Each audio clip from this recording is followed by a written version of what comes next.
Hello, welcome to Medical Physiology lecture series. Today's topic is erythropoiesis, and this is the second part of erythropoiesis.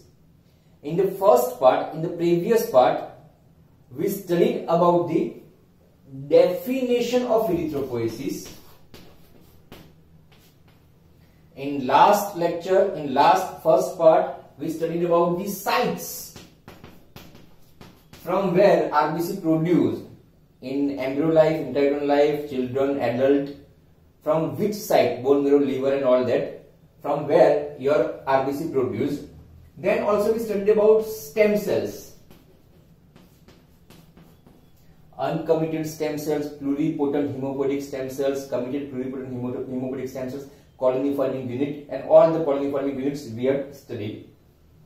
Then we learned in the last lecture about the stages of the erythropoiesis. We have not seen in detail each and every cell, each and every stage, but we just mentioned the name of the stages. So which are the stages? If you remember it, first stage will be the poroerythroblast. From poroerythroblast, it will change, it will move into the next stage. Next stage is the early normoblast.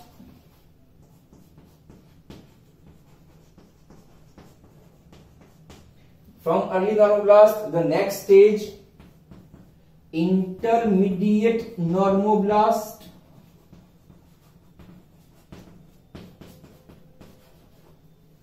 From intermediate, there is a late normoblast. From late normoblast, we move into the next step, that is called the reticulocyte. And from reticulocyte, we move or we change into the mature RBC. Our cell will become the mature RBC. Okay, so these are the stages. We just mentioned the name of these stages in the last session. In today's session, we study each and every stage in detail. In last session, we also seen that when you move from one stage to next stage, there are some changes that occur into the cell, and that changes is basically four changes. First, there is a change in the size. Our mature RBC is 7.2 micron. The proerythroblast is much bigger cell. So what will happen when you move from proerythroblast to mature erythroblast? From mature RBC, the size will be decreased. Size will be decreased gradually. Then nucleus and nucleoli. Okay. Here there is a nucleus, but mature RBC no nucleus. As we already know, RBC is non-nucleated. So nucleus will disappear in the process. In the process, when you move from proerythroblast to mature RBC, hemoglobin will appear. In mature RBC, there is hemoglobin. Here, no hemoglobin. And there is some change in the cytoplasm. Cytoplasm, staining characteristic of cytoplasm will change. Basophilic, then acidophilic, then polychromatic. That change occurs when you move from stage to stage.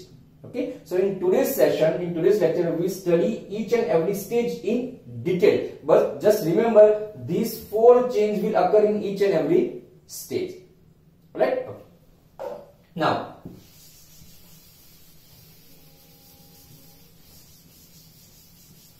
let's take a look at each and every stage in detail. Now, first stage is proerythroblast.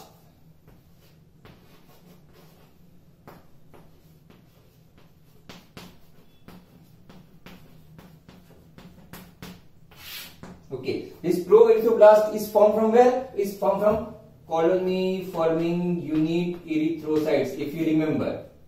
From colony forming unit erythrocytes. Now, proerythroblast is a large cell, big cell, around 20 micron.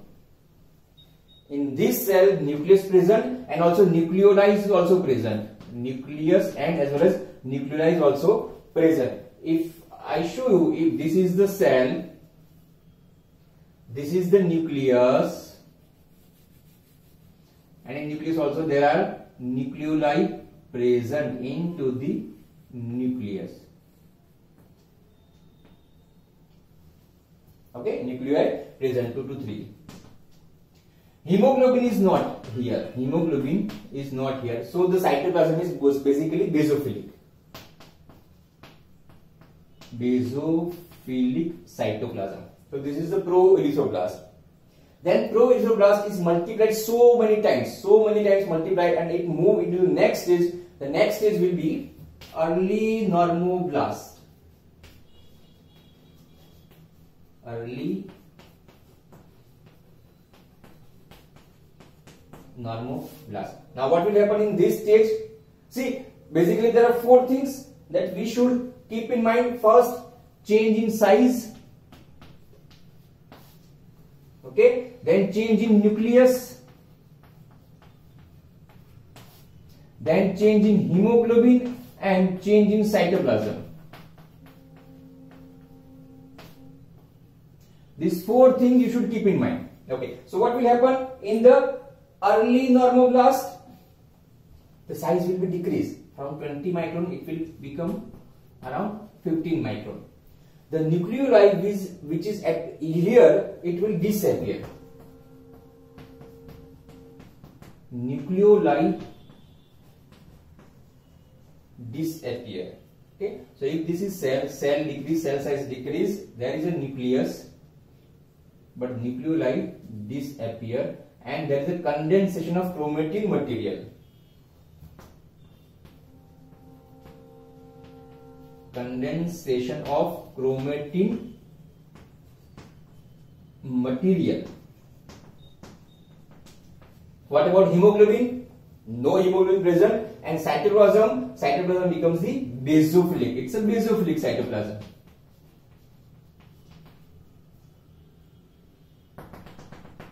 Basophilic cytoplasm. Then the early normoblast will change into the intermediate normoblast.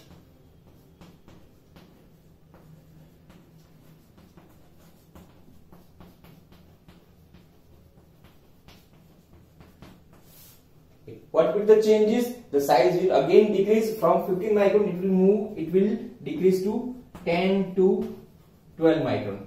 Nuclei already disappear. Okay, here the chromatin material is also condensed, so here also start condensing. In intermediate normoblast, it's condensed even more. So condensation of chromatin material. Okay, size decrease, and the nucleus again will condense more. Okay, now one important event happening here. Here the hemoglobin starts to appear. Okay, here the cytoplasm is basophilic. Okay, the hemoglobin is acidic, so again it also is acidic. So here the cytoplasm will not remain basophilic, it will be basic as well as acidic, so it is called the polychromatic.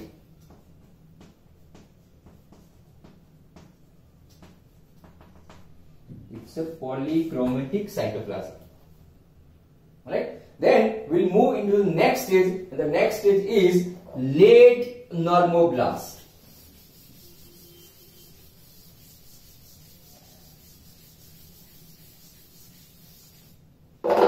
Next stage is late normoblast.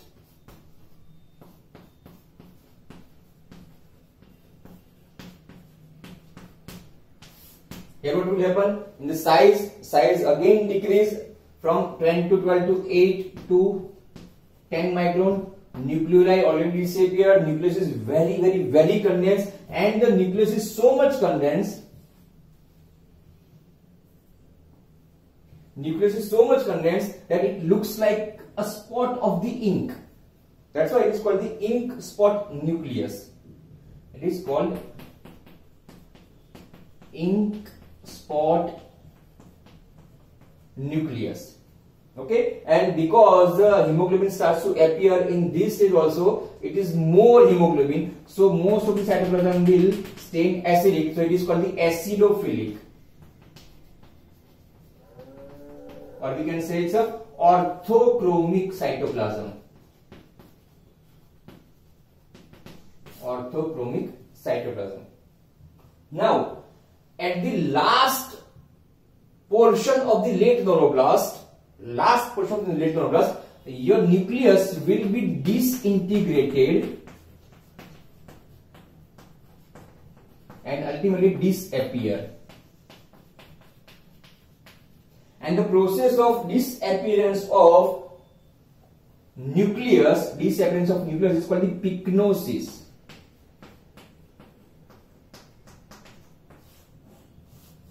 So by the process of pycnosis, the nucleus will disappear, and then our late neuroblast will move into the next stage. The next stage is reticulocyte.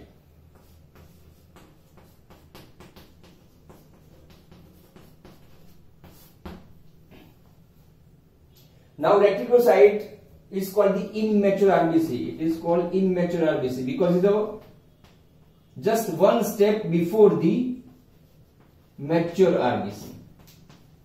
Okay, the size is slightly larger than the normal RBC. Normal mature RBC size 7.2 micron, slightly larger size.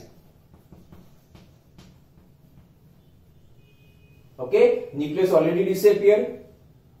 Okay, hemoglobin is so much there. Important thing is there is a formation of reticulum.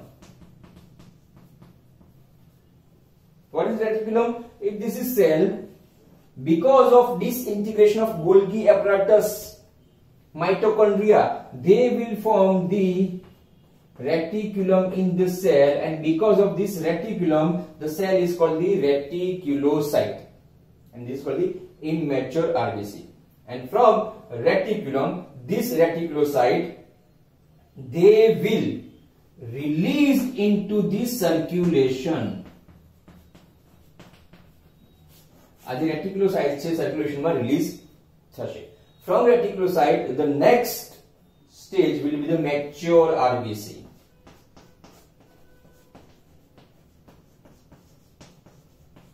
What will happen in mature RBC? The size will attain normal size 7.2 micron. The shape, biconcave shape will be attained. This is the biconcave shape of RBC.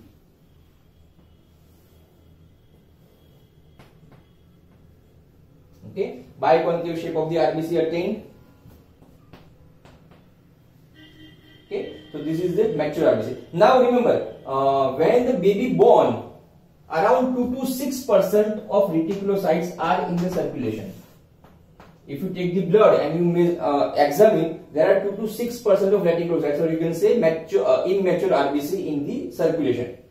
But after the first week of the life of birth, the normal amount of reticulocytes even in our body is around 1%. So if you take 100 RBC, only 1 or 2%, 2 RBCs are the immature RBC, or all the RBCs are mature RBC. Right? So this is the erythropoiesis stage wise. Now, from pro-erythroblast to mature RBC, it will take around 7 days for the whole process.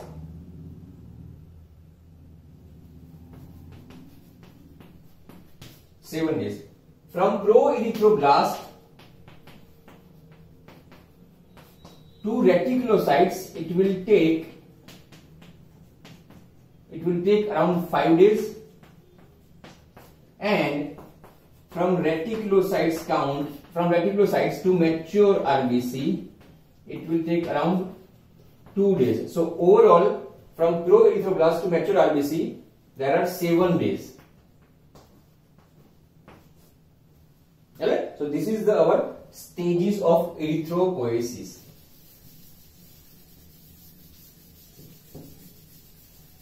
Now lastly, I want to tell you the important events that happening in each and every stage. Okay, we'll start by first stage, that is a pro-erythroblast.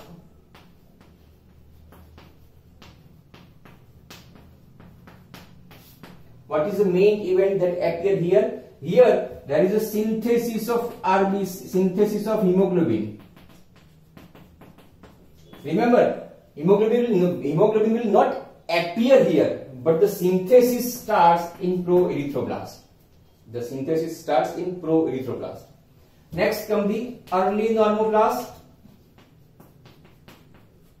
which is the main event here. The nucleoli will disappear.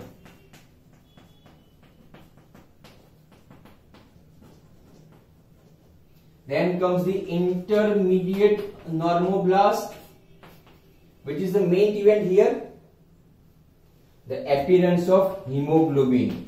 Hemoglobin appear here. Okay. Then comes the late normoblast, which is the event here. Your nucleus will be disappear by the process named as pycnosis.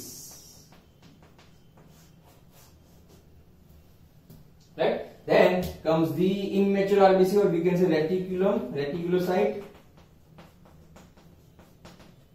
What are the event here? There is a formation of reticulum, and it will enter into the circulation. Clear? And lastly, mature RBC. They will form the size 7.2 micron and shape, biconcave shape. They will attain the biconcave shape. So these are the important events in our erythropoiesis. Clear? So today, right now, we are ending today's lecture. Okay, and again we will meet in next lecture, next phase of erythropoiesis, where we study more about the erythropoiesis. Till then, bye. Thank you.